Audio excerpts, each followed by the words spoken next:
Azərbaycan Dövlət Aqrar Universitetində Qərbi Azərbaycana qayıdış, tarixi yaddaş və müasir reallıqlar mövzusunda elmi-nəzəri konfrans keçirilib. Tədbir Qərbi Azərbaycan icmasının Gəncə nümayəndəliyinin təşkilatçılığı ilə baş tutub.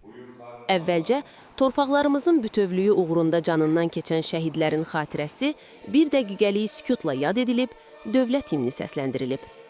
Konfransda çıxış edən Azərbaycan Dövlət Aqrar Universitetinin rektoru, Qərbi Azərbaycan icmasının Gəncə şəhəri üzrə nümayəndəsi Zəfər Qurbanov bildirib ki, ali təhsil ocağında elmi fəaliyyətlə yanaşı, milli yaddaşın qorunması və tarixi həqiqətlərin təbliği prioritet istiqamətlərdəndir.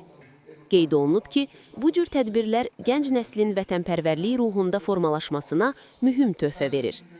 Tədbir çərçivəsində Qərbi Azərbaycana qayıdış mövzusunda video çarx nümayiş etdirilib.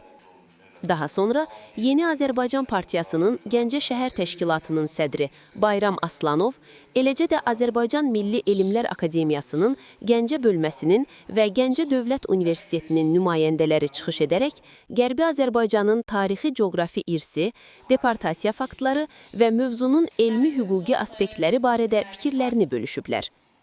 Digər çıxış edənlər də bildiriblər ki, konfrans Qərbi Azərbaycanla bağlı tarixi həqiqətlərin sistemli şəkildə araşdırılması və ictimaiyyətə çatdırılması baxımından mühüm əhəmiyyət daşıyır.